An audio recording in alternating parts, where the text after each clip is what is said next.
অধিষ্ঠান করে, এটা আমরা মানুষগুলো অধিষ্ঠান করে। যেমন কেউ বিপদ হয়েছে যে বুদ্ধ ধর্মসংঘের কাছে আমি শরণাপন্ন হচ্ছি, আমার এই পুত্রকে আমি বুদ্ধ শাসনে দান করব, এমনভাবে শরণাপন্ন হয় না, এইরকম যেটা শরণাপন্ন, এটাও কিন্তু আত্মসমর্পণ, এখন নিজেকে সমর্পিত করা। দ্বিতীয় যেটা শরণ হচ্ছে, এটা হচ্ছে তৎপরায়ণ শরণাপন্ন, অর্থাৎ পৃথকভাবে যেটা বলা হয় বুদ্ধের শরণ আমি গ্রহণ করেছি, আমি কোনো ক্রমে এই শরণ জীবনে কোনো সময় ভঙ্গ করব না। অনেক সময় আসলে যে অর্ধেকে শরণাপন্ন হয়েছে, কিন্তু কিছুদিন পরে ভেঙে গেছে, আবার নিচ্ছি। বুদ্ধের আশ্রয় নিয়েছে ঠিক শরণ, আবার ভিন্ন শরণ করে পৃথক বলে যে না, আমি কখনো কোনো কারণেই আমি পৃথক হব না। সেরূপভাবে যিনি শরণাপন্ন গ্রহণ করেন সেটাকে হবে তৎপরায়ণ শরণাপন্ন। আর একটি শরণাপন্ন আছে শিষ্যভাব শরণাপন্ন, অর্থাৎ কেউ যদি বুদ্ধের শিষ্যত্ব গ্রহণ করে, যেমন এই যে যশোপিতা বা যশস্তবী, তারা শিষ্যত্ব গ্রহণ করেছে না, যে বুদ্ধ আমি আপনার কাছে প্রব্রজ নিতে চাই, উপসম্পদা নিতে চাই, এরকমভাবে ত্রিশরণাপন্ন হয়, এই শরণ ছাড়া আমি আর কখনো চ্যুত হব না, এরকমভাবে শিষ্যত্ব গ্রহণ করে, এটাকেই বলা হচ্ছে শিষ্যভাব প্রাপ্ত শরণাপন্ন। আরেকটি শরণাপন্ন আছে, সেটা হচ্ছে প্রণিপাত শরণাপন্ন, যেটা বলে আমার জীবন নিতে পারেন, কিন্তু আমি কখনো ত্রিরত্ন ছাড়া অন্য কোনো কিছুর শরণ আমি গ্রহণ করব না, আমার জীবন যাবে।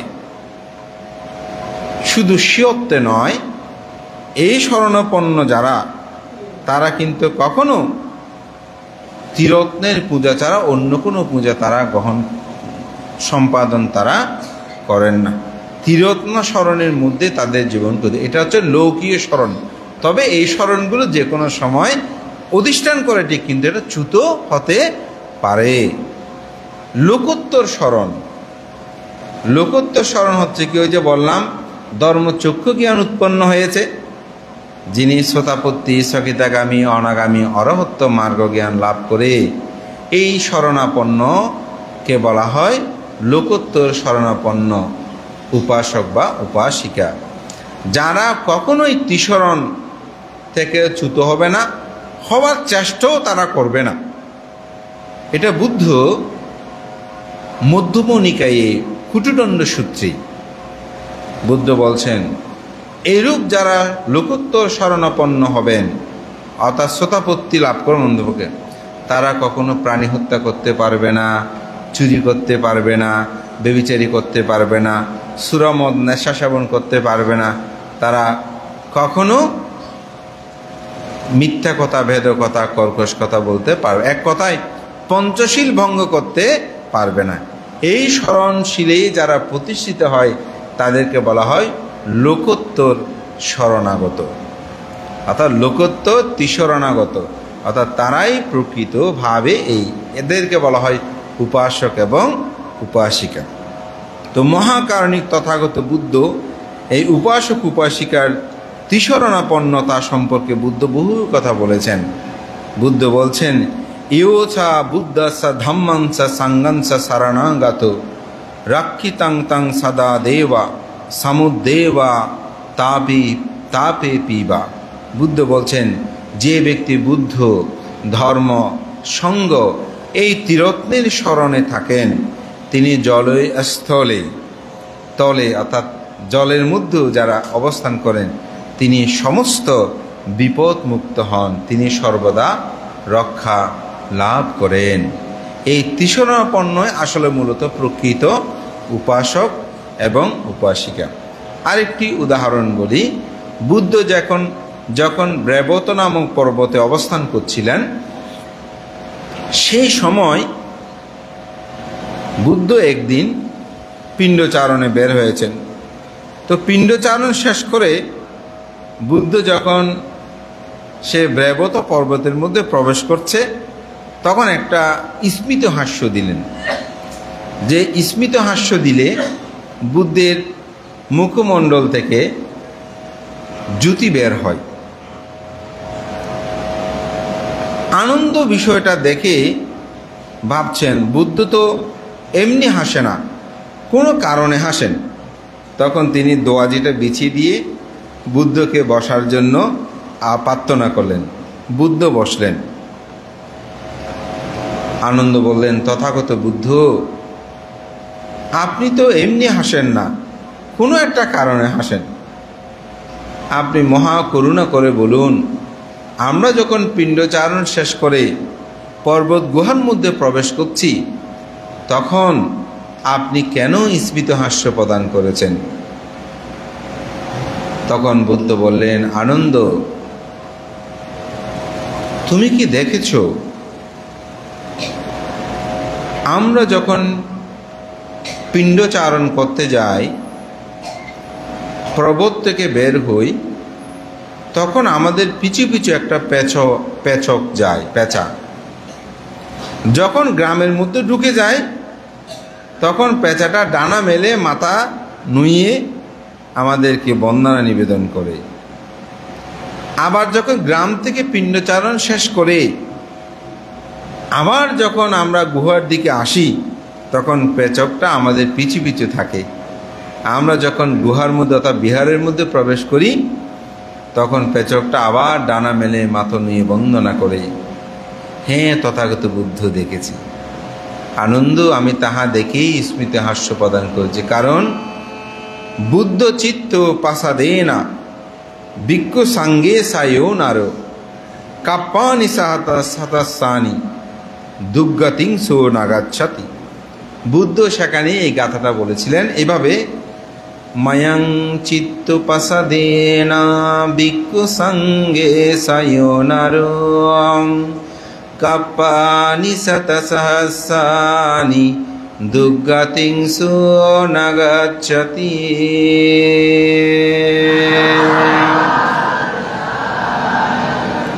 তা আমি বুদ্ধ চিত্তে পাছাদেনা বলছি এই কারণে, পরবর্তীতে আমাদের মহান ভিক্ষু সংঘ সেখানে মায়াং চিত্তে পাছাদেনা না বলে বুদ্ধ চিত্তেটা সংযুক্ত করেছেন। কারণ বুদ্ধ বলেছেন যে সেখানে আমার প্রতি মায়াং চিত্তে পাছাদেনা ভিক্ষু সাঙ্গে সাইওনারো, আমার প্রতি এবং আমার ধর্মের প্রতি, আমার সঙ্গের প্রতি যাদের চিত্ত প্রসন্ন হয়, কাপ্পানি সাতাসাহাসানি দুর্গতিংসো নাগাচ্ছাতি, তারা কল্পকাল ব্যাপী দুর্গতিতে গমন করে না। তো আমাদের আচার্যগণ কৃত বুদ্ধের প্রতি, বুদ্ধের ধর্মের প্রতি এবং সঙ্গের প্রতি যাদের চিত্ত প্রসন্ন হয়, কাপ্পানি সাতাসাহাসানি দুর্গতিংসো নাগাচ্ছাতি, তারা কল্পকাল ব্যাপী দুর্গতিতে গমন করে না। সুতরাং একটা পেচক যদি শুধু বুদ্ধ ধর্ম সঙ্গের প্রতি এরকম শ্রদ্ধা জানায়, সে যদি এরকম পুণ্য পারমি অর্জন করতে পারে, সুতরাং আমরা যেখানে প্রতিনিয়ত এরকমভাবে ত্রিশরণ গ্রহণ করছি, আমরা যদি সঠিকভাবে এটা প্রতিপালন করতে পারি, অবশ্যই আমি বলবো আমরা দুঃখ থেকে মুক্তি লাভের দিকে আমরা অবশ্যই অগ্রসর হতে পারি। তো সেজন্য এই ত্রিরত্নটা আসলে অত্যন্ত গুরুত্বপূর্ণ বৌদ্ধ ধর্ম দর্শনে, এবং এটা নিয়ে অনেক গাথাও আসলে আছে। একেসি বুদ্ধাং সারানাং গাতসি নাতে গামিষ্যন্তি আপায়াং পাহায়া মনুষ্য দেহাং দেবাকায়াং পরিপুরে শান্তি।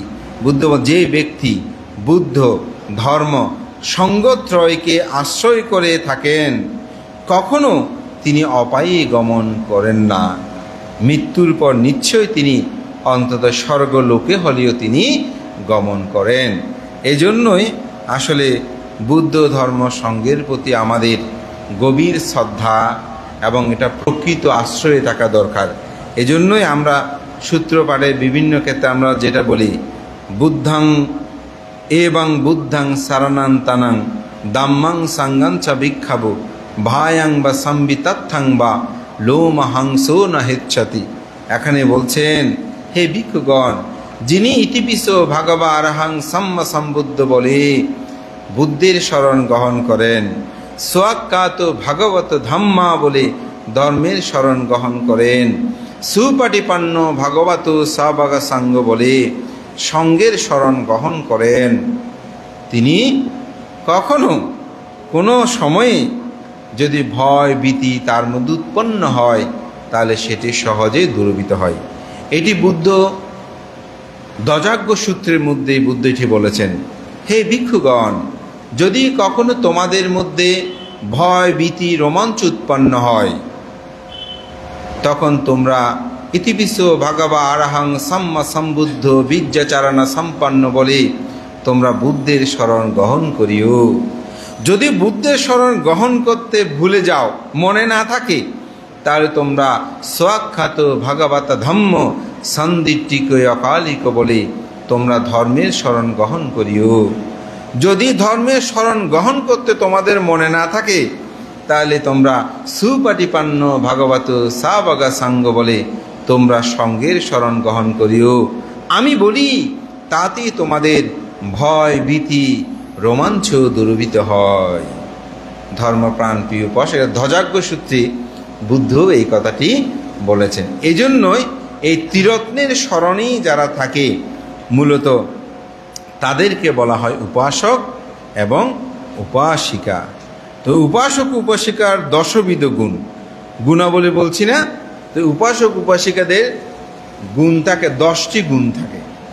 প্রথম গুণ, যে উপাসক ভিক্ষু সঙ্গের সুখে সুখে হয় দুঃখে দুঃখে হয়, এটাকে বলা হচ্ছে উপাসক উপাসিকার প্রথম গুণ। ভিক্ষু সঙ্গের সুখে সুখে হওয়া দুঃখে দুঃখে হওয়া আসলে সেটা কীরকম? যেমন সাঙ্গিক উন্নতি শ্রীবৃদ্ধিতে আপনারা যে অন্ন দান করেন না, পিণ্ড দান করেন না, বিহার দান করেন, বস্ত্র দান করেন, এই দানগুলো করার ক্ষেত্রে চিন্তা করতে হবে আমি যেন সঙ্গের সুখে সুখী হই। সঙ্গের সুখের জন্য এটা করছেন। সঙ্গের কোনো ধরনের সমস্যা সৃষ্টি হয়েছে, কেউ অসুস্থ হয়েছে, কারো অভাব আছে, খেতে পাচ্ছে না, তখন তার দুঃখে দুঃখী হওয়া, তাকে যথার্থ সেবা দেওয়া, এরকম যারা করে তারাই হচ্ছে সঙ্গের সুখে সুখী হওয়া, সঙ্গের দুঃখে দুঃখী হওয়া। আমাদের সমাজের অনেক মানুষ আছে ভিক্ষু সঙ্গরা একটু ভালো করে চললে খেলে এগুলো সহ্য করতে পারে না। ওরা যে সুখে বিহারে থাকলে এটা সহ্য করতে পারে না, নিন্দা করে, বান্তারা এরকম এত সুন্দর করে ঠাইস করা অমুক করে ওখানে থাকার দরকার কি? তা আমি বললাম আসলে দরকার নেই, আপনি আসে থাকেন, আপনি তো সুখ পাবেন, আপনাকে তো কেউ রাখবেন না। আমরা তো চাচ্ছি যে সবাই ভিক্ষু হোক, কিন্তু ভিক্ষু তো হয় না। অনেক বিহার ভিক্ষু শূন্য। আপনি ভারতে অনেক বিহারে ভিক্ষু নাই। আমাকে প্রায় সময় সেখানে অনেক যারা সমাজ হিতৈষী ভিক্ষু বলে যে কিছু ভিক্ষু এদিকে দিলে ভালো হয়। অন্ধপক্ষে কিছুদিন থাকে চলে যায়, কিন্তু যতদিন থাকে ততদিন যেন একটু ভালোভাবে থাকে। ভিক্ষু শূন্য। আমি আসাম দিব্যগড় গিয়েছিলাম, সেখানে দেখলাম 15 পরিবার একটা বিহার করেছে, বুদ্ধ মূর্তি আছে, কি সুন্দর বিহার করেছে, কিন্তু কোনো ভিক্ষু নাই। তা আপনি যদি ভিক্ষুদের এই সুন্দর থাকাটা ভালো না লাগে, আপনি এসে থাকেন, অসুবিধা নাই। এই যে 54 কোটি স্বর্ণ মুদ্রা দিয়ে যেতবন বিহার নির্মাণ করেছে, এটাকে সনের বেড়া দিয়ে নির্মাণ করেছে মনে হয় আপনাদের। খুঁটিরগুলো আপনি, আমি বলবো ওখানে আপনি এরকম করে টাইস করে মুখ করে দেওয়া। খুঁটির মানে সেটা সাধনার জায়গা, সেটা আপনি বেড়া সনের এগুলো দিয়ে আপনি করতে পারেন। কিন্তু বিহারগুলো যেহেতু এখানে অনেক কুলপুত্র তারা প্রব্রজ গ্রহণ করে 7 দিনের জন্য 5 দিনের জন্য, তাদের থাকার যদি সুন্দর ব্যবস্থাপনা এরা থাকবে। আপনি তো এখন উন্নত জায়গায় থাকেন, এসিতে থাকেন, আপনার ছেলে যখন শ্রমণ হবে তাকে যদি সুন্দর পরিবেশ আপনি না দেন, সনে বেড়ার করে সে থাকবে। আমার এই ধরনের অনেক উদাহরণ আছে। এক ব্যক্তি ওনার সন্তানকে সমন করালো একটা গ্রামে, সে বড় হয়েছে আমেরিকায়, কিন্তু ওখানে টয়লেটের অবস্থা খুব খারাপ। তা আমাকে একটা বান্ধব ফোন দিল, বলে যে এরকম এখানে শ্রমণ হয়েছে, তোমার অলরেডি 2-3 দিন চলে গেছে, আর 2-3 দিন থাকবে, তুমি একটু ওখানে রাখতে পারবে, তোমার বিহারটা মোটামুটি। আমি তো বান্ধব এটা কি বলেন, অসুবিধা কি, এখানে তো ভিক্ষু শ্রমে থাকবে, আপনি পাঠিয়ে দেন। সে এখানে আসলো, থাকার কথা মাত্র আর 4 দিন, মানে ওই 7 দিন পুরোনোর জন্য। সে আমার এখানে 10 দিন না 11 দিন ছিল। এটা একটা পরিবেশ, তাকে সেভাবে থাকার খাওয়ার যখন সেরকম ব্যবস্থাপনা হলো, সে ইংলিশ কমেন্ট চাচ্ছে বিরোধী। ওখানে তো আসলে ধর্ম না, আপনার তার জীবনাচরণ। আমরা ধর্মগুলোকে কোথায় নিয়ে যাচ্ছে, পোশাকে আশাকে ধর্ম নিয়ে থাকি, তাহলে তো ধর্ম বুঝার উপলব্ধি জ্ঞান হবে না। যারা বলে সে মানুষগুলো কিন্তু আবার ধর্মটাকে দার্শনিক হিসাবে চিন্তা করে, কিন্তু ভিক্ষু সঙ্গের এইসব উন্নতি শ্রীবৃদ্ধি সহ্য করতে পারে না। আপনি বিহার সুন্দর, আপনার পার্শ্ববর্তী অন্য ধর্মের সম্প্রদায়ের যে ধর্মীয় প্রতিষ্ঠানগুলো আছে ওগুলো কেমন একটু ভেবে দেখেন তো। 5 মিনিটের জন্য যাচ্ছে, যে কয়টা ওখানে এসি আছে, 5টা মিনিট নামাজ পড়ে কয় মিনিট, আপনি পুরো সেন্টারের এসি দিয়ে না। এখন আপনার সন্তানদের অবস্থাটা কেমন হবে, তারা তো স্বাভাবিক হলেও কম্পেয়ার করবে। যেমন আমি এখানে প্রবরণার সময় করেছি, দানার সময় কয়েকবার দেশনায় বলেছি, ছেলে মেয়েদের একটু নতুন কাপড় চোপড় দেবেন। কেন? কারণ স্বাভাবিক একটি সম্প্রদায় পার্শ্ববর্তী সম্প্রদায়ের সাথে যখন আপনার অবস্থা, তাদের উৎসব, তাদের আনন্দগুলো নিয়ে আমাদের মধ্যে কি আছে, এটা কিন্তু মানুষের তুলনা করবে। আপনার পদমত সবাই নির্মাণ যায়নি, সবাই চতুর্দশত্ব নিয়ে গবেষণা করার মতন জ্ঞান, পারামি, পূর্ণতা সবার নাই, কিন্তু আপনাকে তাদেরকে সেভাবে আঁকড়ে রাখতে হবে। বুদ্ধ কুরুরাজ্যে গিয়েছেন, ডাইরেক্ট সাথীপাঠা সূত্র বুদ্ধ দেশনা করেছেন। পঞ্চবর্গীয় শিষ্যের সাথে দেখা হয়েছে, বুদ্ধ ধর্মচক্র প্রবর্তন সূত্র বলেছেন। কিন্তু বুদ্ধ কৌশলরাজ প্রসেনজিতের সাথে যখন দেখা হলো, তখন বুদ্ধ সেখানে এক ধরনের দর্শন দিয়েছেন। অঙ্গুলিমালের সাথে দেখা হলো, সেখানে এক ধরনের দর্শন দিয়েছেন। বুদ্ধ রাজা বিম্বিসারের সাথে দেখা হতে, সেখানে এক ধরনের দর্শন দিয়েছেন। এক জায়গায় বুদ্ধ জাতকের কথা বলেছেন, এক জায়গায় বুদ্ধ অতীত জন্মান্তরের কথা বলেছেন, এক জায়গায় বুদ্ধ বাস্তবতার কথা বলেছেন, এক জায়গায় বুদ্ধ ঋদ্ধি প্রদর্শন করেছেন। কারণ এক একটা মানুষ এক এক চরিত্রের অধিকারী, অর্থাৎ এক এক ধরনের স্বভাব। আমারও একটা স্বভাব আছে, যেটা দেখবেন যে হয়তো 8 জনের কাছে নাই। সেভাবেই বুদ্ধ বিবিধভাবে উপমা প্রদানে সেটা করেছেন। তো সুতরাং আমাদেরকে সেই বিষয়টা চিন্তা করতে হবে। শুধু আমি বললাম এটা এমন হবে কেমন, এটা আসলে সহ্য, এত দান দেওয়ার দরকার কি? ভিক্ষুরা দান কি করে? শাসন সদ্ধর্মের কাজ করে, তো শাসন সদ্ধর্মের কাজ করে। যদি সে রেখে, আমরা তো দেখেছি অনেক বান্দা মারা গেল,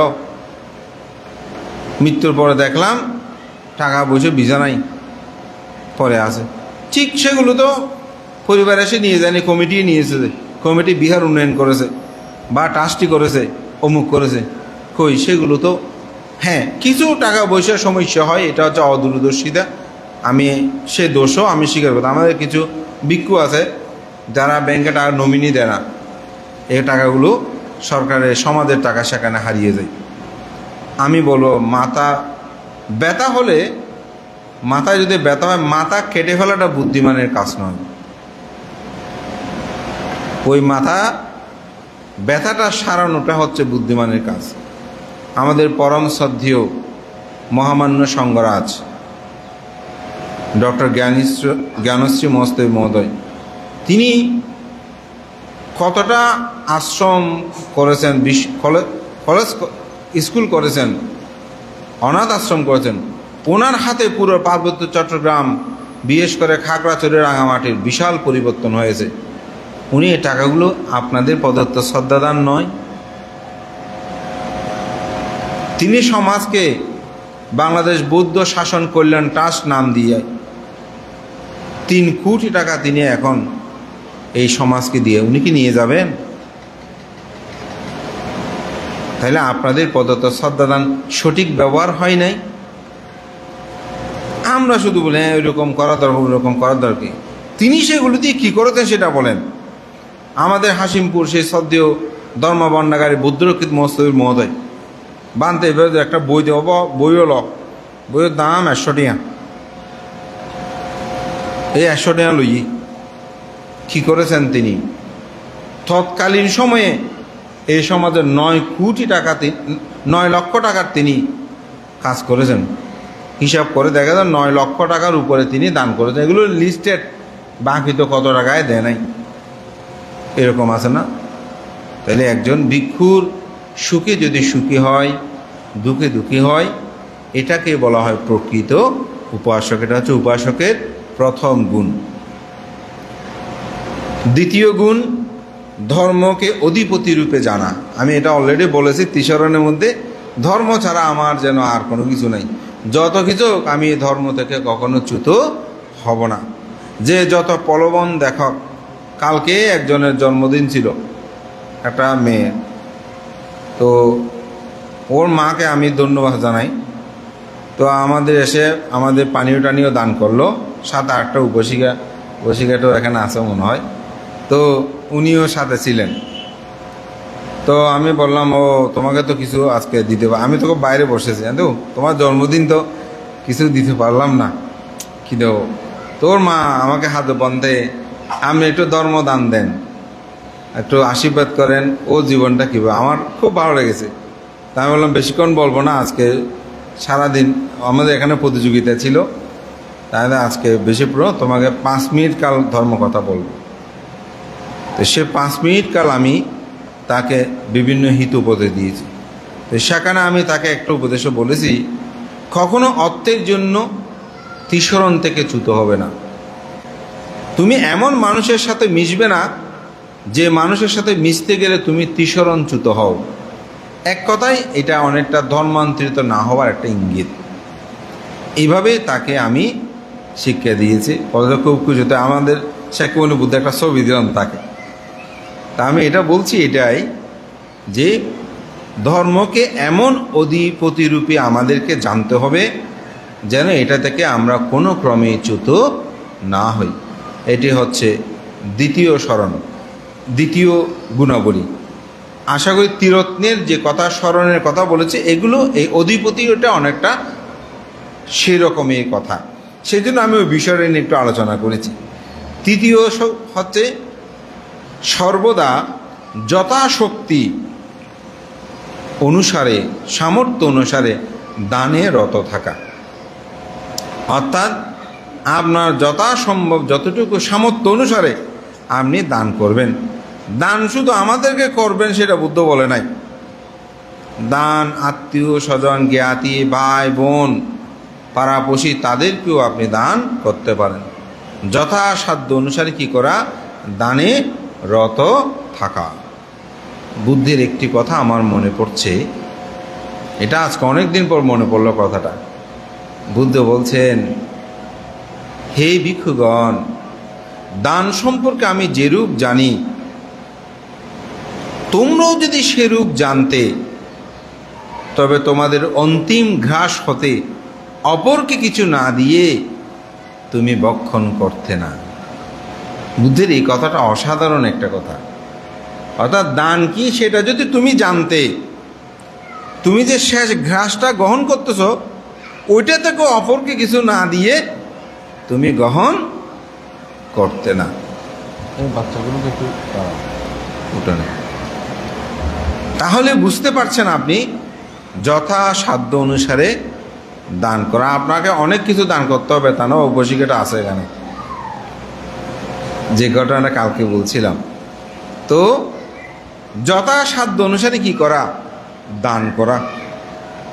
অর্থাৎ আপনার যেরকম আছে, আমাদের আবার অনেক মানুষ আছে মান সম্মান চিন্তা করে খরচ করে দান করতে, ঋণ করে না। বুদ্ধ সে দানের কথা বলেন। ওই রকম দান করলে আপনি অস্থির থাকবেন, ও আমার দেনা টাকা আমি কিভাবে দেব? তো দানের পুণ্য হবে। আমাদেরও কিছু স্বভাব আছে, এমনভাবে মানুষকে বলি উনি বিপদে পড়ে যায়। আমাদেরও কিছু স্বভাব খারাপ আছে, এমনভাবে বলবো যে যাতে উনি বিপদে পড়ে গেল, লজ্জায় পড়ে যায়। অনেকে এরকম বলে। এক জায়গায় একজনের দিচ্ছে যে ওনার ওগুলো কি বলে যে ওই মাসে মাসে রাখে ডিপিএস ধরনের, হ্যাঁ ডিপিএস। তো এখন একজন ওখানে গিয়েছে, উনি বলছে না আপনাকে এরকম দিতেই হবে। এখন উনি লজ্জায় পড়ে, শেষে উনি এসে ডিপিএস ব্যাংকে টাকা দিয়েছে, আমাকে বলতেছে। তাই আমি বললাম আমাকে কেন বলতেছেন? উনি ধর্ম বুঝে না।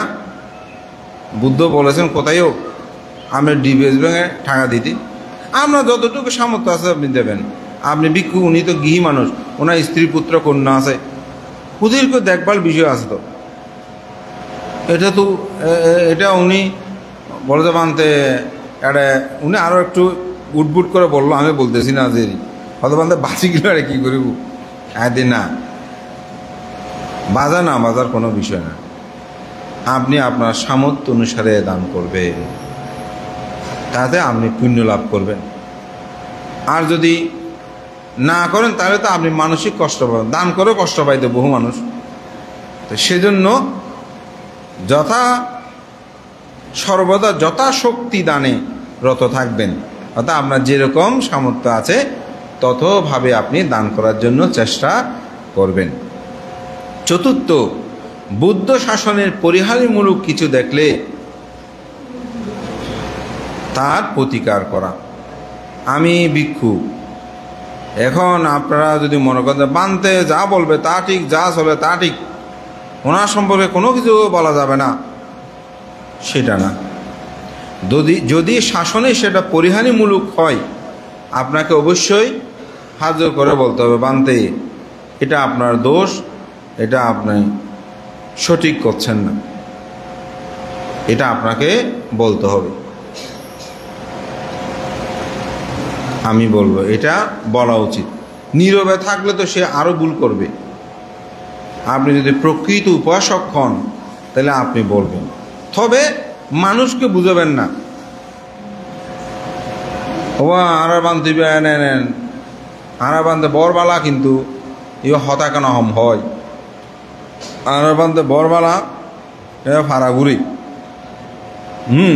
একখান দিন নতাকে ফাড়া দেখি আর বান্ধে বরবালা, কিন্তু একান সমস্যা দেয় না, মাথা গরম। তো এগুলো আপনি বলা মানে কিন্তু মানুষটার ক্ষতি করা। বিশেষ করে সোশ্যাল মিডিয়া ফেসবুকে আপনি প্রতি ভিক্ষুদের নিন্দা অমুক সময় করতেছেন, কিন্তু এগুলো হচ্ছে কি তাতে যার মধ্যে শ্রদ্ধা আছে তার শ্রদ্ধারও কিন্তু অনেক সময় পরিহানি হয়। আমার এখনও মনে পড়ে, আমি নামটাও বলেছি, আমার সুবীর মোর্শদ্দি আমার একজন উপাসক, ওনার পাহাড়তলি বাড়ি, ওনারা এখন হ্যামশার লেনে ওখানে ভিতরে বাজারের পাশে ওনাদের নিজস্ব ফ্লাইটে থাকে। তো ওনারা আগে লিচু বাগান ওইদিকে থাকতো। তো একদিন আমি প্রায় সময় ওনাদের ফাঙ্গে যাওয়া হয়, যখনই তিথি শ্রদ্ধা উপলক্ষে ফাং করি। তো আমি একবার ফাঙ্গে গেলাম, আমি আমার ছোটো বানতে আর একটা বোধের সময়, আমরা তিনজন। তো ওখানে পেপারে একটা ভান থেকে নিয়ে একটা ঘটনা ঘটেছে, ওইটা পেপার পর্যন্ত উঠছে। তো আমাকে খাওয়া দাওয়া শেষ হলো, স্বামী স্ত্রী বসছে, ওনাদের মেয়েটাও বসে, মেয়েটা এখন ডাক্তার হয়েছে, হ্যাঁ। তো ওনাদের ছেলে আছে, তো বলে বান্ধে একটা কথা বলবো সাম্প্রতিক সময়ে। হ্যাঁ বলুন দেখি। ওনাদের ছেলে এবং মেয়েকে বলতে তোমরা একটু ভিতরে যাও, আমরা ভান্তাদের সাথে কথা বলবো। তো আমি চিন্তা ওদেরকে তুলে দিচ্ছে কি বলে, দেখি পাঠিয়ে দিল। তারপর আমাদেরকে স্বামী স্ত্রী বানতে পেপারে একটা ভান্তে কি নিয়ে এরকম করলো, আসলে বিষয়টা কি। তো ওইটা একটু জানার জন্য, ওদের শ্রদ্ধার পরিহানি হবে, তো ভিক্ষু সংঘদেরকে হয়তো ভুল বুঝতে পারে আসলে বিষয়টা কি, সেজন্য ওদেরকে একটু ওখানে রুমে পাঠিয়ে দিয়েছি। আমি বিষয়টা বললাম, এরকম ঘটনা এরকম ঘটেছে, সত্য যা মিথ্যা এটা তো বললাম। তা আমার কাছে অবাক লেগেছে। এই সুবীর মোর্শেদ, ওনারা খুব ধার্মিক মানুষ, উনি ইঞ্জিনিয়ার, একজন মেরিন ইঞ্জিনিয়ার। তো ওনাদের আচরণটা দেখেন আপনি, কারণ ভিক্ষু সঙ্গদের নিয়ে এইসব আচরণ ছেলে যখন জানবে তার কাছে কী হবে, শ্রদ্ধার পরিহানি করতে পারে।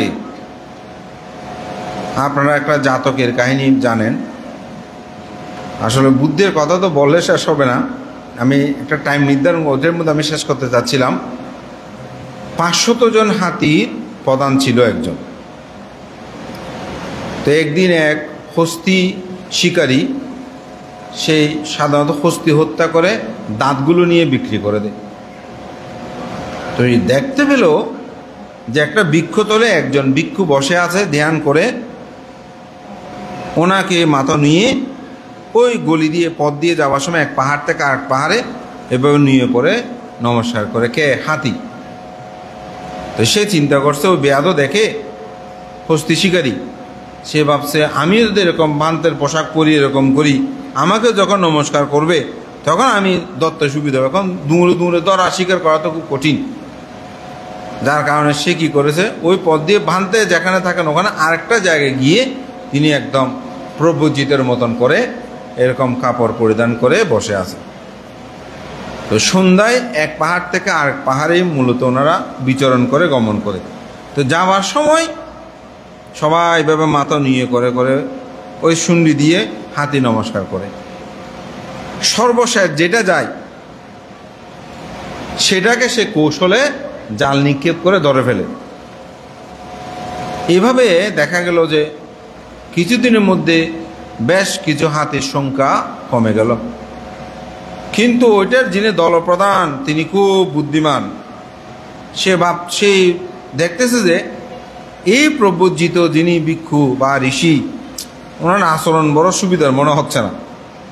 আপনি যেমন ধ্যান করেন না, কিন্তু মানুষজন আছে চোখ বন্ধ করেন, কয়বার ফাঁকি দেবেন, একবার ধরা গিয়ে যাবেন। তো এখন ওনাকে ধরে উনি বলছে আজকে আমি সবার শেষে, তিনি দলপ্রধান হিসাবে প্রথমেই আগে থাকতো, কিন্তু সেদিন তিনি পিছনে যাচ্ছে এবং এমনভাবে সতর্কভাবে যাচ্ছে যাতে জাল নিক্ষেপ করলেও যেন তাকে আটকাতে না পারে।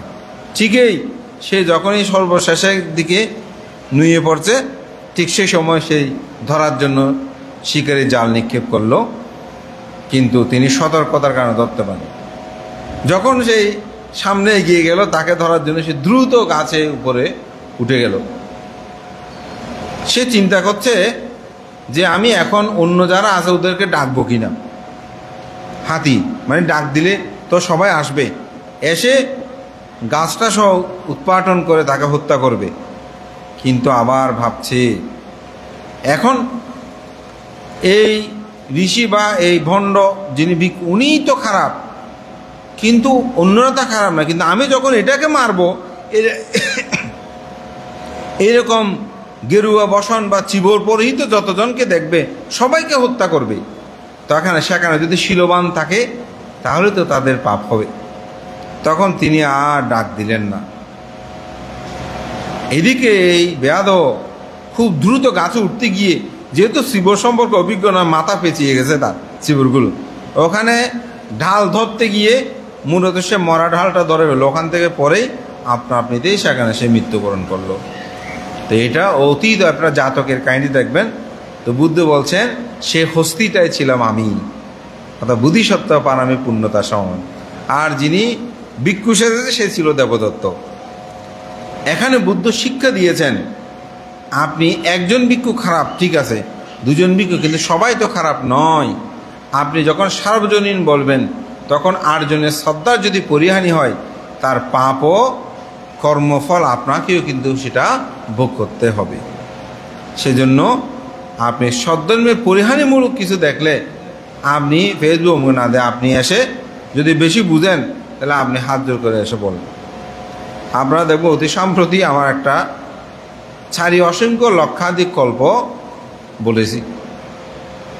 এখন এটা নিয়ে বেশি না, ওরা সংখ্যায় অল্প, এটা নিয়ে তারা বলছে, এগুলো বলতেছে কেন উনি শিক্ষিত ভিক্ষু, আর কেউ বলতেছে উনি ডক্টরেট ভিক্ষু অমুক, উনি কেন এরকম কল্প, এগুলো কেউ। আরে কল্পগুলো আমি বলতেছি নাকি? আমার কি সেই জ্ঞান ক্ষমতা আছে? আমি বুদ্ধের ত্রিপিটক শাস্ত্র অধ্যয়নে যেটা পেয়েছি আমি সেটা থেকে বলছি। বলছে কিসের জন্মান্তর মুখ? জন্মান্তরকে আমি বলেছি? আমার তো বলার কোনো ক্ষমতা নাই, সেই শক্তি তো আমি নাই, সেরকম তো গুণী আমি, মহাজ্ঞানী আমি হতে পারি নাই। আমি তো বুদ্ধির যে কথা রেফারেন্স দিয়ে আমি সেটা বলেছি। আমার এখানে যে কথাগুলো আমি আপনাদের সামনে আজকে উপস্থাপনা করছি, এখানে কিন্তু আমার রেফারেন্স আছে, এটা আমার নিজে থেকে। হ্যাঁ, কথাগুলোকে আমি সাজিয়ে আপনারা কিভাবে আপনাদেরকে বোঝানো যায় সেটা হয়তো আমি প্রয়োগ করছি, কিন্তু মূল বিষয়টা এক। সাক্ষ্যমণি বিহারে আমি হয়তো সেখানে কিছু বিশেষণ অথবা সাক্ষ্যমণি বিহারের বর্ণনাটা আমি দিচ্ছি, কিন্তু মূল বিষয়টা আপনাকে অবশ্যই যথাযথভাবে উপস্থাপন করতে হবে। তো সেজন্য এত অকুশল হয়। তা আপনি সদ্যের পরিহানিমূলক কিছু দেখলে আপনি বলুন। আপনি ফেসবুকে ওখানে লিখে লাভ কি? এগুলো ওখানে কেউ কথা বলবে?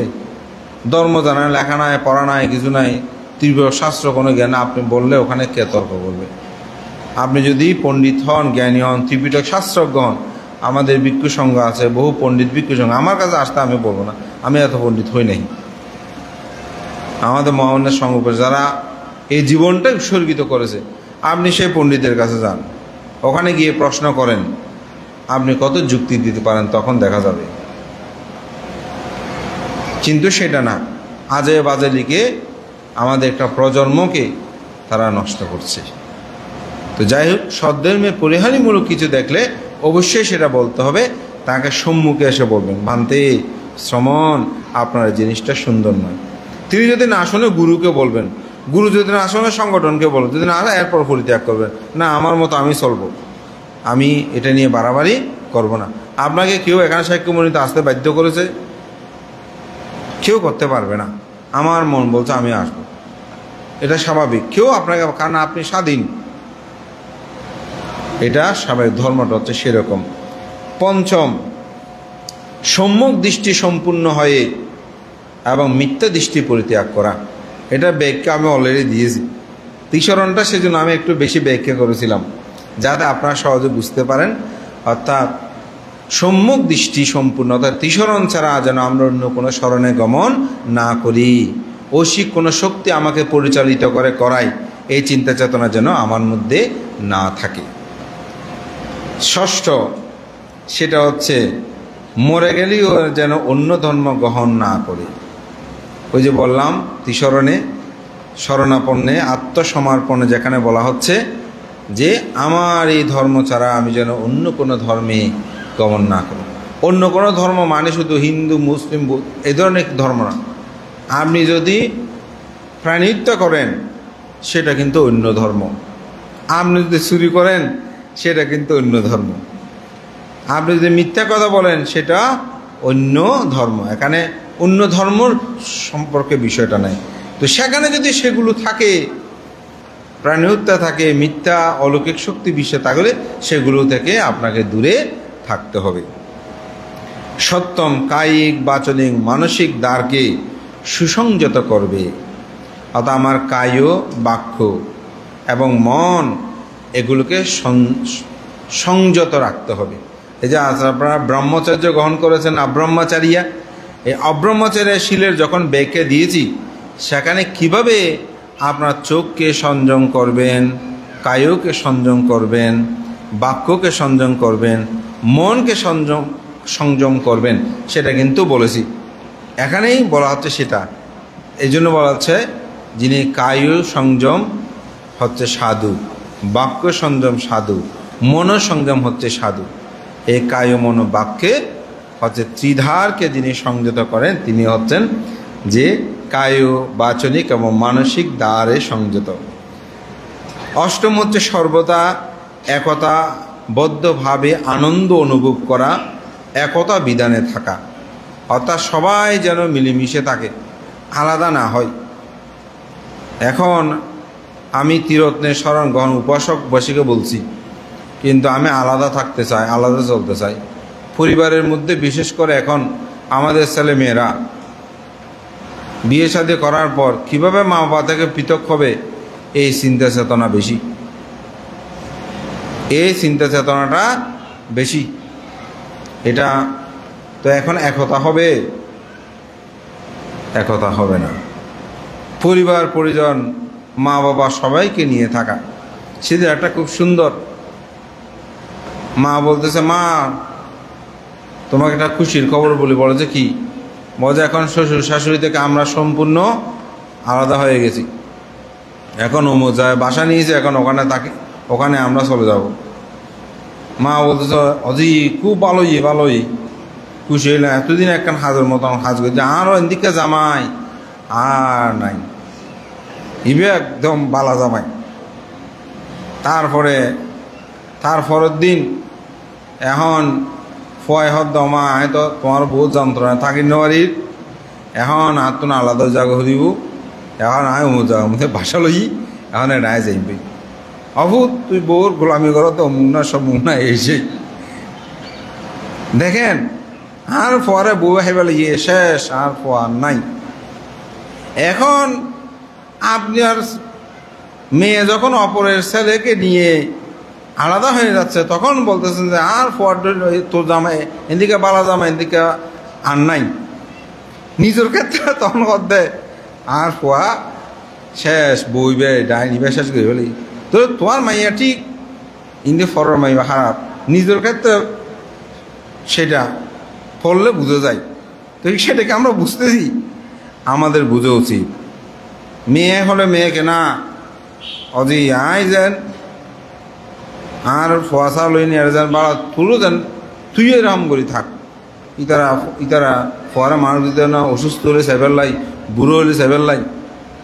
আমিও তো আশা করি এটা একদম সমাজের একটা বাস্তব চিত্র। নিজের ক্ষেত্রে আর জামাই খুব ভালো, আর জামাই বোর মানে এরকম হত ফোয়া যা তুলিব এত ফোয়া বোর অমুকে গিয়ে সমুখে গিয়ে। তো আসলে আমাদের এই একতৈক্যতা আছে, তো এই পরিবারের মধ্যে এটা কিন্তু একতৈক্য। আমি পরিবার পরিজন সবাইকে নিয়ে থাকা, আত্মীয় স্বজনকে নিয়ে, অনেক মানুষ আত্মীয় স্বজন আসলে দেখতে পারে না। আপনি ধর্ম করতে চান, বহু দান করতে চান, কিন্তু আত্মীয় স্বজনকে আপনি দেখতে পারেন না। একটা অনুষ্ঠান হলো, মুখ হলে আত্মীয় স্বজনকে আহ্বান করেন না। একাকী চলতে চান, আলাদাভাবে থাকতে চান, শ্বশুর শাশুড়ির খবর। আপনার ক্ষেত্রে কি হবে? আমি এরকম বাস্তব বলতে পান তো মুখ করে আজিয়া ভাইছি হুক কি হো বা আইঙ্গুরি কেন ওর কেন আর তুল হদে বানতে হন দে না, হদে আর চোখে দেখা অনেক দেশ হন দে হদে হদে মিললি ইবে হদিবে ওর মাইজের আই তো অনেক শিওর হদে বান্ধে 100% শিওর। আই তো গড়টা হদি নয় হদে আইবারে অদে কর্ম বিভাগ সৃষ্টি। তা আপনি আপনার পরিবারের একতা ঐক্যতা অনুভবে আনন্দ লাভ করবেন। সবাই মিলেমিশে থাকতে পারলে একটা কি হয়, আনন্দ হয়। মনে বুড়ো মানুষের কিছু বিষয় আছে, এগুলো আমরাও জানি।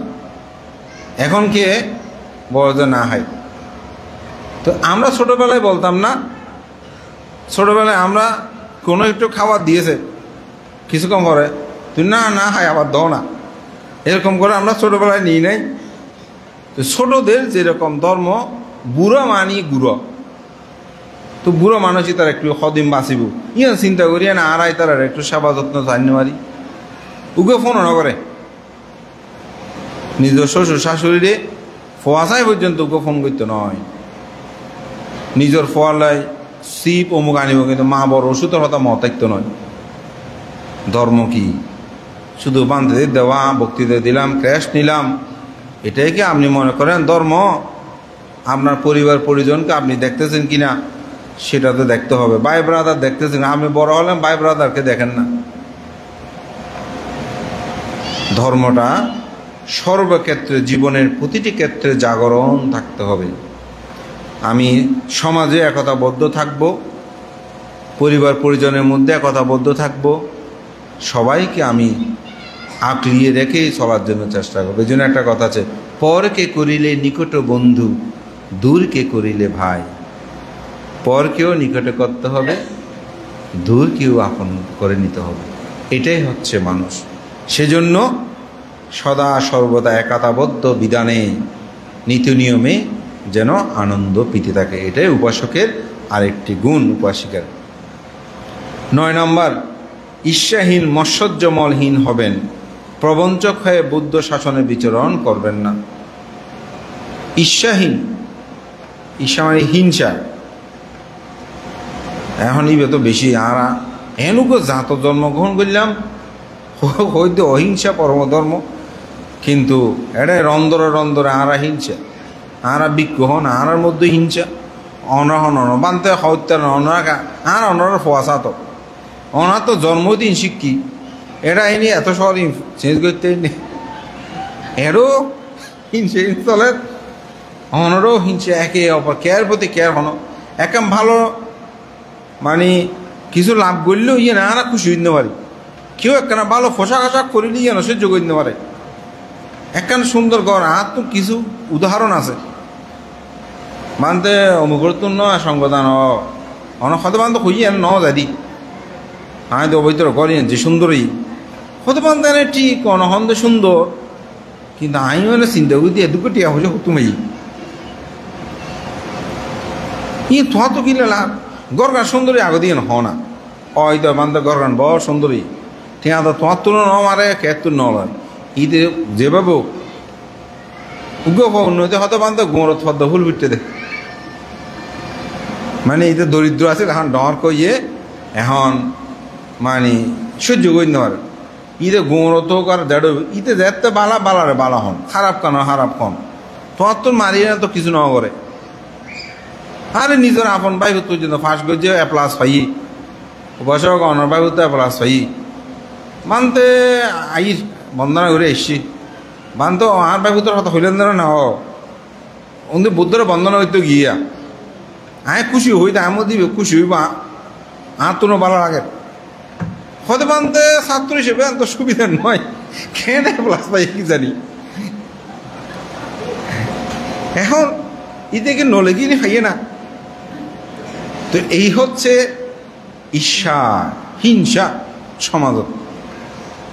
কেউ হইতে ভালো কিছু করিলেও সন্দেহ থাকবে ফলে ভালো হোক খারাপ কান খারাপ হইব ইতে দুর্নীতি করে পুলিশে ধরিব ইতারিয়া নইব, কিন্তু অত্যন্ত চুরি করি অত্যন্ত হাতে করি নলয় পরীক্ষা দিয়ে লেখাপড়া করি না ফাঁস দিতে তো এর বড় যায়নি হান্দি রাঁধিয়ে না ফাঁসি বানোয়া নেই।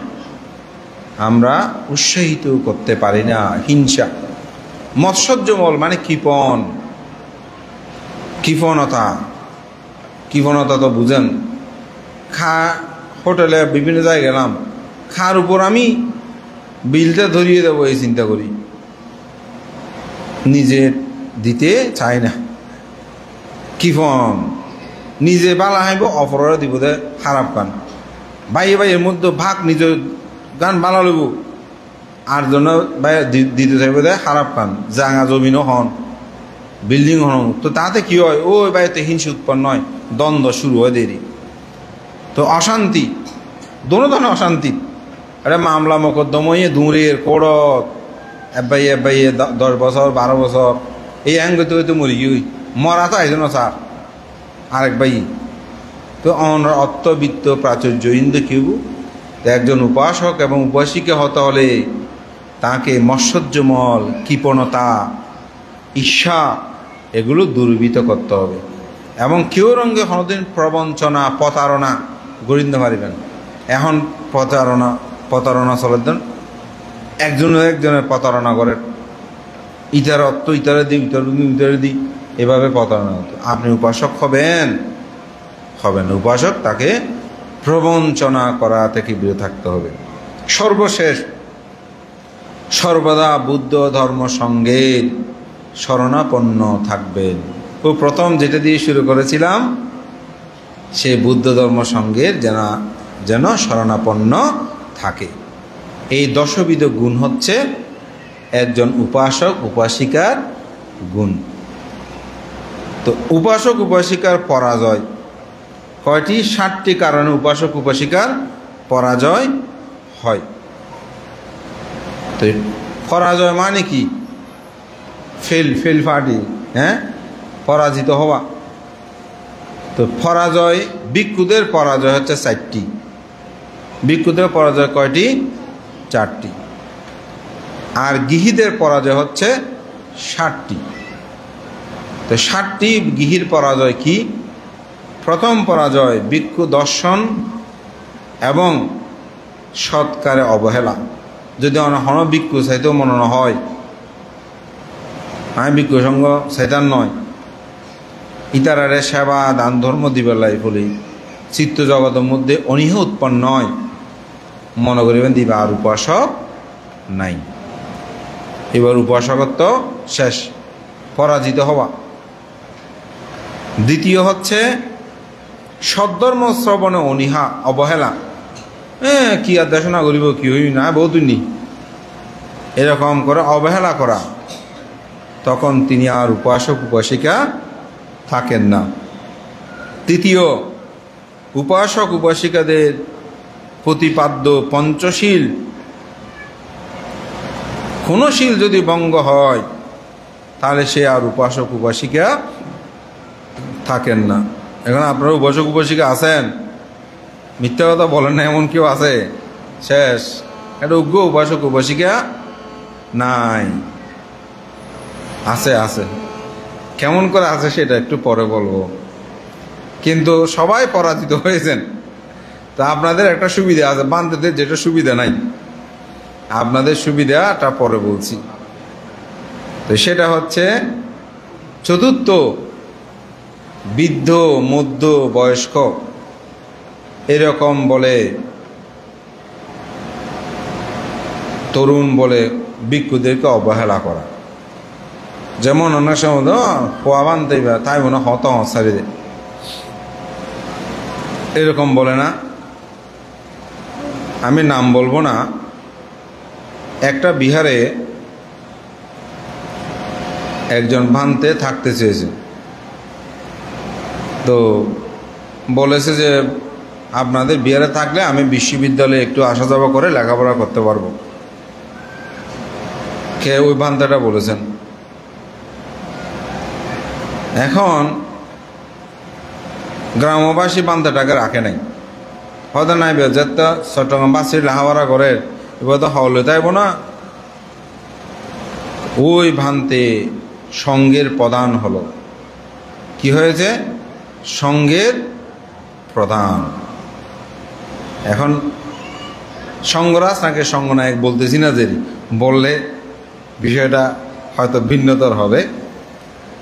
সম্মানহানি আমার উদ্দেশ্য নয়, মূলত একটা শিক্ষা।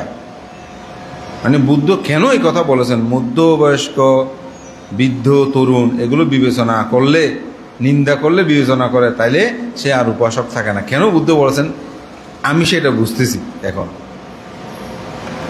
তো ওই ভান্তে যখন সঙ্ঘের প্রধান হলো, তাকে সংবর্ধনা দিল, বিশাল আকারে সংবর্ধনা। ওই অনুষ্ঠানে আমিও ছিলাম।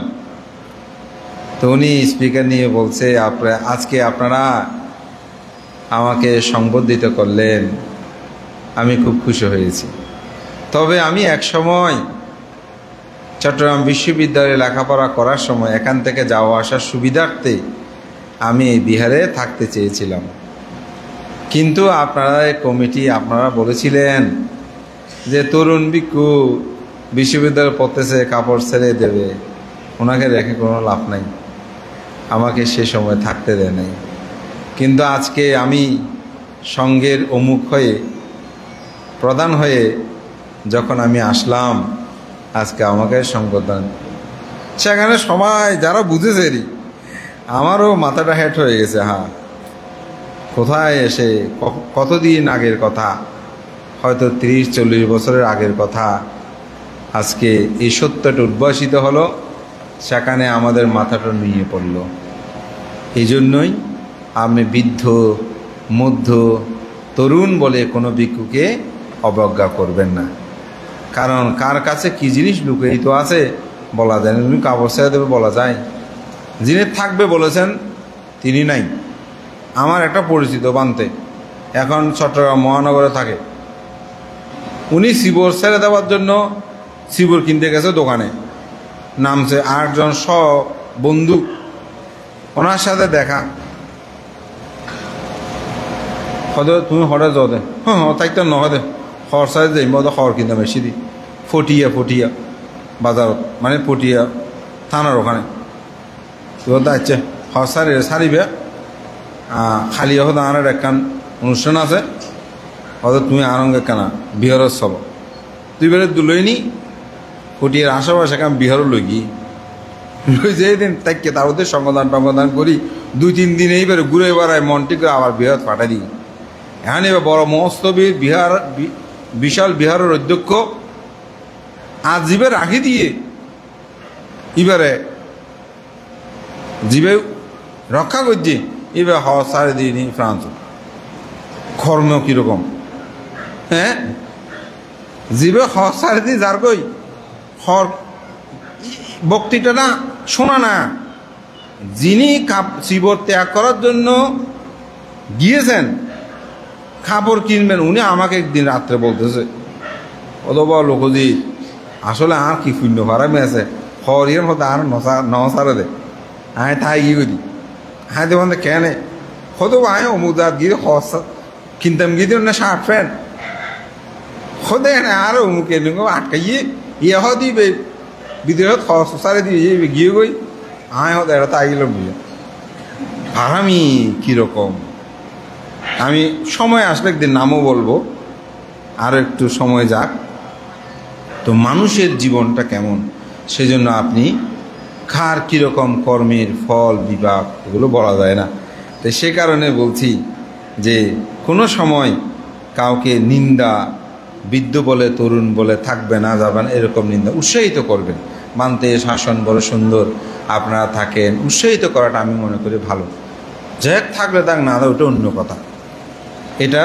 এরকম 4 নম্বর 5 নম্বর নিন্দা করার অভিপ্রায়ে ধর্ম শ্রবণে ছিদ্র অন্বেষণ করা আপনি যদি কোনো বান থেকে ঠকানোর জন্য বা ওনাকে ছিদ্র ওনার ভুল কোথায় হয় এগুলো দেখার জন্য যদি আপনি মনে মনে ভাবেন তাহলে কিন্তু ভুল হবে হ্যাঁ ভান্তের যদি কোনো ভুল থাকে ওইটা আপনি শুদ্ধ করে দিতে পারেন কারণ ছিদ্র কল্যাণ মৃত্যু আমাকে এরকম অনেকে দিয়েছে বর্তমান তো আপনার এটা এরকম না এখন আমার একটু আমি প্রায় সময় ঝাঁকড়া বলতাম আমাকে একজন বলতো বানতে ঝাঁকড়া তো কোনো শব্দ নাই আমি এটা আমরা বলতে বলা ও ঠিক তো আমি বললাম হ্যাঁ আপনি আমার পরম কল্যাণ মিত্র তখন থেকে আমি আর ওই শব্দটা ত্যাগ করা হয়তো মাঝে মধ্যে হয়ে যেলেও পারে কিন্তু আমি যখনই দেশনা করি সঠিকভাবে মস্তিষ্ক ভালো থাকে তখন আমি এটা ঝগড়ায় বলি ঝগড়া কোনো শব্দ নাই তো এটা তিনি ছিদ্র অন্বেষণ করে নাই তিনি আমাকে একজন কল্যাণ মিত্র হিসাবে আমাকে বলেছেন আপনার সারিপুত্রের নাম শুনেছেন এই সারিপুত্র স্থবির একদিন ঝাড়ু দিচ্ছে তো ওনার চিবরের পিছনের অংশ মাটিতে চুলতেছে তো একটা শ্রমণ এসে বলতেছে ভান্তে সারিপুত্রকে ধর্ম সেনাপতি বুদ্ধ যেখানে বলেছেন হে ভিক্ষুগণ আমি যদি উপস্থিত না থাকি কোনো একটা স্থানে সেখানে যদি সারিপুত্র স্তবীর উপস্থিত থাকে তাহলে তোমরা মনে করিও সেখানে বুদ্ধ শূন্য হয় নাই সেরকম সারিপুত্রকে ওই শ্রমণ ছোট শ্রমণ এসে বলতেছে ভান্তে পরিমণ্ডল আকারে চিবর পরিধান করবেন ওই চিবর দিয়ে নিচে মাটিতে লাগতেছে মানে কি চিবরকে এরকম আমরা যে পরিমণ্ডল করেছি এরকম পরিমণ্ডল করে চিবরকে পরিধান করবেন সারিপুত্র কি হবে আমরা খালি শ্রমণ তুই আরো শিখর দে না এরকম বলবে না সারিপুত্র বলছেন শ্রমণ সাধু তুমি উত্তম বলেছ তুমি সঠিক বলেছ হ্যাঁ পরিমণ্ডল করে চিবর পরিধান করতে হয় এখন আপনি সমাজে কাউকে বলতে পারবেন আপনারা বলতে পারবেন না হ্যাঁ আর হয় নেব তোমার অসুবিধা কি এটা আমি দেখি ছোটবেলা আমার বাবা কত দিলে তুই পরে স্কুল না পাঠায় নিয়ে এই একটা বিলতিলে লই গেছি তো ওটা এরম করে বকের ফটো দিয়ে দেখে দিয়া কিন্তু ইবে এখন হতা হইন আর আম্মা আর একটা মাঝে ভাই ক্যাং করে ই তোর বকড়ে দেব না তোর ভর্তি গেলে রাখো আর বাবা তুই বেশি বুঝো না, এর ফোয়াশারে মান রইলে ইতে দেন মূর্খই হয়তো ফোয়াশা মূর্খ করে দেন মানে।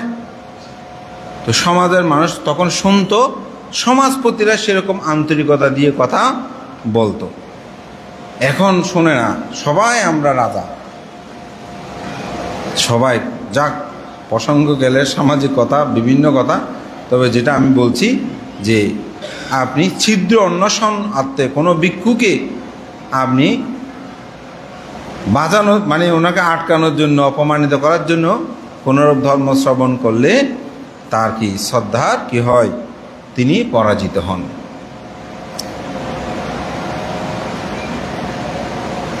ষষ্ঠ, বুদ্ধ শাসন বা বুদ্ধ ধর্মের বাইরে দান গ্রহীতা থাকলেও যেন দান প্রদান না করে। তো সেটা কীরকম? যেমন কিছু কিছু জায়গায় একটা রাস্তার পথে একটা ভিখারি আছে, তো ওনাকে আপনি দান দিলে সমস্যা হবে তা নয়, কিন্তু কিছু কিছু জায়গায় আছে যে যেখানে প্রাণী হত্যা হয়, এখানে অনেক সময় মাইক নিয়ে বিভিন্ন জায়গা থেকে আসে, আমি নাম বলছি না, এগুলো আপনারা বুঝে নেবেন। ওই ক্ষেত্রে যখন আপনি দান দেবেন তাহলে প্রাণী হত্যার সাথে আপনি সম্পৃক্ত হলেন না, ওই ক্ষেত্রে কখনো দান দিবেন না। হ্যাঁ, সে মুসলিম হোক, বৌদ্ধ হোক, খ্রিস্টান হোক, ইহুদি যে হোক, সে অসুস্থ আপনি দান করতে পারেন, একটা মানুষ খেতে পাচ্ছে না আপনি তাকে দান করতে পারেন, আপনি সেই ক্ষেত্রে পারেন। কিন্তু মিথ্যা দৃষ্টি সম্পূর্ণ কোনো জায়গায় যদি আপনি দান করেন তাহলে আপনি পরাজিত হবেন। সর্বশেষ সেটা হচ্ছে বুদ্ধ ধর্মের বাইরে পূর্বকৃত আদি কর্তব্যাদি সম্পাদন করা। যদি কেউ বুদ্ধ ধর্মের বাইরে আদি কর্তব্য মানে মিথ্যা দৃষ্টি সম্পূর্ণ, এটার বিষয়ের ব্যাখ্যা আছে, এটা আমি সময়ের কারণে বলছি, তবে মিথ্যা দৃষ্টি ধরলে আপনারা বুঝে নেবেন। এগুলো যখন যারা সম্পাদন করে তখন তার পরাজয় হয়। এই 7টি কারণে উপাসক আর উপাসিকা থাকে না। তবে আপনাদের একটা সুযোগ আছে, সেটা হচ্ছে আপনারা যখন আবার তিসরঞ্চ পঞ্চশীল গ্রহণ করেন তখন আবার আপনারা উপাসকত্বে পরিণত হন। তো এখন বারবার ভুল করে বারবার যদি গ্রহণ করেন তাহলে পচন ধরবে। কীরকম? যেমন একটা আমাদের পাশে পুষ্কুনি আছে না, এই পুষ্কুনিতে ফেনা আছে। এখন আপনি যদি পানিতে আসেন, কলসির তলাদেশ দিয়ে ফেনাগুলোকে সরিয়ে যখন পানি নিয়ে যাবেন, কিছুদিন এটা ঠিক থাকছিল দেখেছেন, কিন্তু ফেনাগুলো যখন সব জায়গায় ছড়িয়ে গেছে তখন আর এটা ব্যবহারের উপযুক্ততা হারিয়ে ফেলেছি।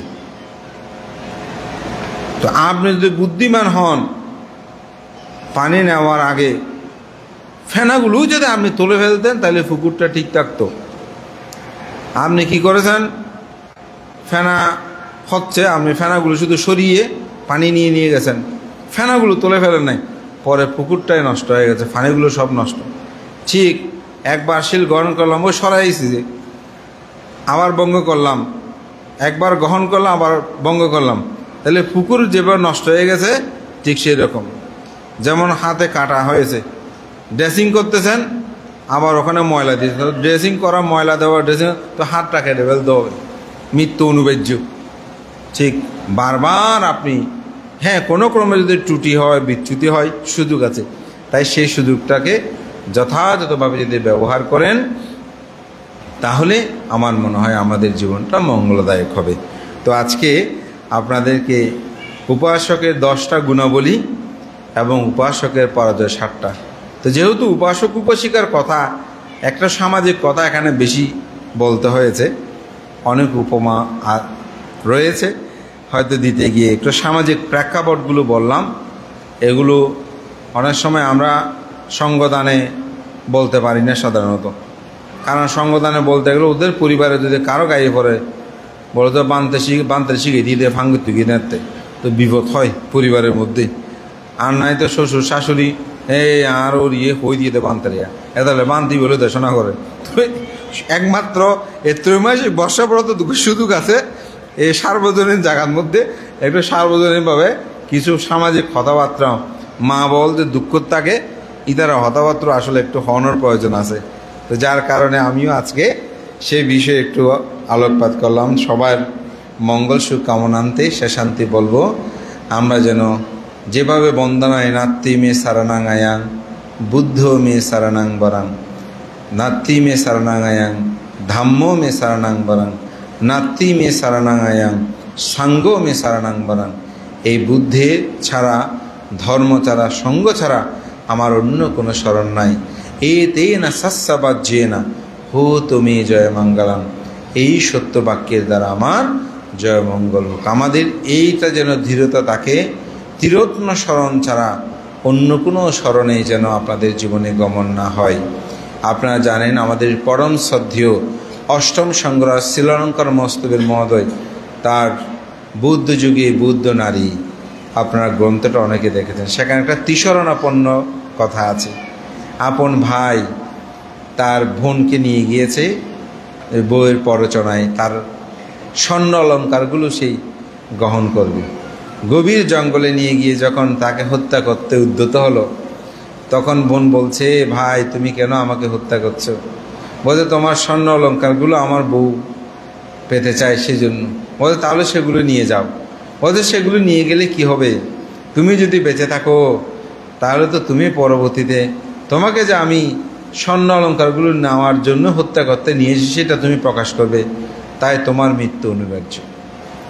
তখন সেই চিন্তা করছে আমি যেহেতু মরে যাব একটু বুদ্ধের ধর্মের সঙ্গে স্মরণ নিয়ে মরি। তখন তিনি বুদ্ধ ধর্মের সঙ্গের স্মরণ গ্রহণ করেছেন। দেবরাজ ইন্দ্রাসন কম্পিত হলো। তিনি স্বামীর রূপবেশ ধারণ করে যখনই হত্যা করবে তখন এসে দাঁড়িয়েছে, দাদা আপনি কি করছেন? সে লজ্জা পেয়ে গেল, হ্যাঁ আমি, তুমি কেমন কর? কিন্তু সে ছিল আসলে দেবপুত্র সেটা। তখন সে তরবারি